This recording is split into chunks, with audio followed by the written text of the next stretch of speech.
வணக்கம். சித்திரை மாத இறுதி வாரத்தில் துவங்கி வைகாசி முதல் வாரம் வரை சூரியன் உச்சம் பெறும் காலம்தான். மிக அதிகமாக வெப்பம் பூமியில் விழும் காலம்தான் இந்த அக்னி நட்சத்திரம் அப்படின்னு சொல்லப்பட்டிருக்கு. அந்த அக்னி நட்சத்திரம் ஆரம்பமாகிறது இந்த வருடம். இனிதான் வெயிலின் தாக்கம் ஆரம்பம் அப்படிங்கிறத என்னைக்கு ஆரம்பிக்குது, என்னைக்கு முடியுது அப்படிங்கிறத இந்த பதிவில் தெரிஞ்சுக்கலாம். வணக்கம். நம்ம ஆன்மீகம் தமிழ் வைட்டி யூடியூப் சேனலுக்குள்ளே உங்கள் எல்லாரையும் வரவேற்கிறதுல எனக்கு ரொம்ப சந்தோஷம். இறைவனோட ஆசிர்வாதம் எல்லாருக்கும் கிடைக்கட்டும். வெயிலின் தாக்கம் அதிகமாக இருக்கும் இந்த நேரத்தை தான் அக்னி நட்சத்திரம் அப்படின்னு சொல்கிறோம், இல்லைனா கத்திரி வெயில் அப்படின்னு சொல்கிறோம்.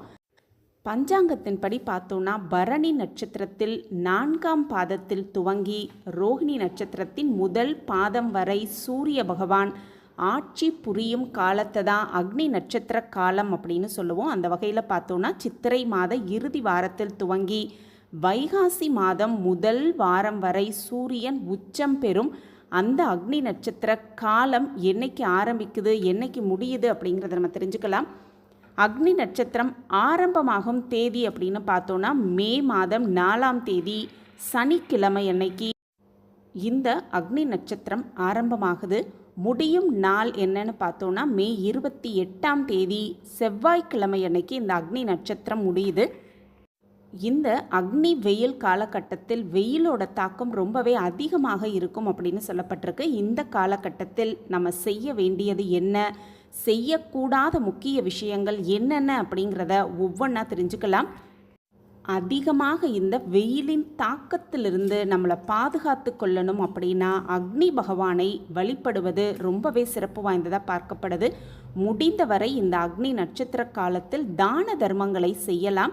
முக்கியமாக அன்னதானமும் நீர் தானமும் வழங்குவது அப்படிங்கிறது ரொம்பவே சிறப்பான விஷயமா பார்க்கப்படுது. இந்த அக்னி நட்சத்திர காலத்தில் கோவில்களுக்கு செல்வது, அபிஷேகங்கள், ஆராதனைகள் நடத்துவது ரொம்பவே சிறப்பு வாய்ந்தது. இப்படி செய்வதனால பல நல்ல பலன்கள் நமக்கு கிடைக்கும் அப்படிங்கிறது சொல்லப்பட்டிருக்கு. அது மட்டுமல்ல, பரணி நட்சத்திரத்துக்குரிய உரிய தேவதை அப்படின்னு பார்த்தோன்னா துர்க்கை அம்மன், கார்த்திகை நட்சத்திரத்துக்கு உரிய அக்னி தேவன், ரோஹிணி நட்சத்திரத்துக்கு உரிய பிரம்மா. இந்த துர்க்கை அம்மன், அக்னி தேவன், பிரம்மா இந்த மாதிரி இறைவன்களை வழிபடுவது கூடுதல் ஒரு சிறப்பான விஷயமா பார்க்கப்படுது. முருகன், சிவபெருமான் அக்னியின் அம்சமாகவே பார்க்கப்படுது. இந்த மாதிரி இறைவனை வழங்குவது அப்படிங்கிறது நமக்கு அந்த அக்னி நட்சத்திரத்திலிருந்து நம்மளை பாதுகாத்து கொள்ள மிக ஒரு உன்னதமான விஷயமாகவே பார்க்கப்படுது.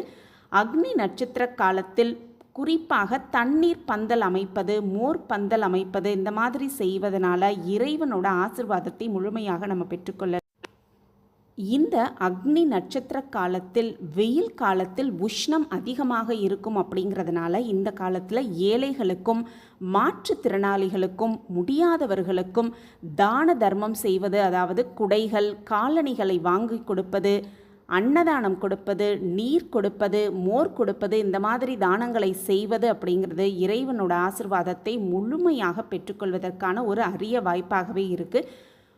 ஒருத்தவங்க மன நிறைவு அடைவது போதும் அப்படின்னு சொல்லுவது நீர் அருந்திய பின்னரும் உணவு அருந்திய பின்னரும் தான் சொல்லுவாங்க. அந்த நீர் கொடுப்பது, அன்னதானம் கொடுப்பது இந்த மாதிரி விஷயங்களை இந்த அக்னி நட்சத்திர காலத்தில் செய்து இறைவனோட ஆசிர்வாதத்தை முழுமையாக பெற்றுக்கொண்டு வாழ்வில் சகல சௌபாக்கியத்தோடு வளமாகவும் நலமாகவும் வாழலாம். இந்த அக்னி நட்சத்திர காலத்தில் சில விஷயங்களை செய்யவே கூடாது அப்படின்னு சொல்லப்பட்டிருக்கு. உடலுக்கு குளிர்ச்சியான உணவுகளை எடுத்துக்கொள்வது ரொம்ப நல்லது. அது மட்டுமல்ல, நீர் சத்துக்கள் அதிகமாக இருக்கக்கூடிய அந்த உணவுகளை எடுத்துக்கொள்வது ரொம்பவே சிறப்பான விஷயமா பார்க்கப்படுது. அதிகாலையில் பூஜையின் பொழுது சூரிய பகவானுக்கு ஒரு பிரார்த்தனை பண்ணுவது, தினமுமே சூரிய பகவானை வழிபடுவது மிக ஒரு உன்னத விஷயமாகவே பார்க்கப்படுது. இந்த அக்னி நட்சத்திர காலத்தில் வீடு, அது மட்டுமல்ல நிலங்களில் பராமரிப்பு பணிகளை மேற்கொள்ளக்கூடாது அப்படின்னு சொல்லப்பட்டிருக்கு. முடி காணிக்கை செலுத்துவது, காது குத்துவது இந்த மாதிரி விழாக்களை செய்யக்கூடாது அப்படின்னும், அக்னி நட்சத்திரம் ஆரம்பிக்கும் முன்னரே மொட்டையடிப்பது இந்த மாதிரி விஷயங்களை முடித்து கொள்ள வேண்டும் அப்படின்னு சொல்லப்பட்டிருக்கு.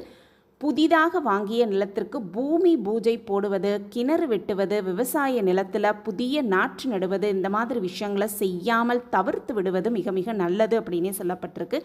புதிய வீட்டிற்கு கிரகப்பிரவேசம் செய்வது, பால் காய்ச்சி புது வீட்டுக்கு மாறுதல் செய்வது, இந்த மாதிரி இடமாற்றங்கள் செய்யவே கூடாது அப்படின்னு சொல்லப்பட்டிருக்கு. இந்த மாதிரி விஷயங்களை தவிர்த்து அக்னி நட்சத்திர காலத்தில் செய்ய வேண்டிய விஷயங்களை செய்து இறைவனின் ஆசிர்வாதத்தை முழுமையாக பெற்றுக்கொண்டு வாழ்வில் சகல சௌபாக்கியத்தோடு வளமாகவும் நலமாகவும் வாழலாம். இந்த பதிவு உங்களுக்கு பயனுள்ள பதிவாக இருக்கும் அப்படின்னு நான் நம்புகிறேன். மீண்டும் ஒரு புதிய பதிவில் பார்க்கலாம். நன்றி, வணக்கம்.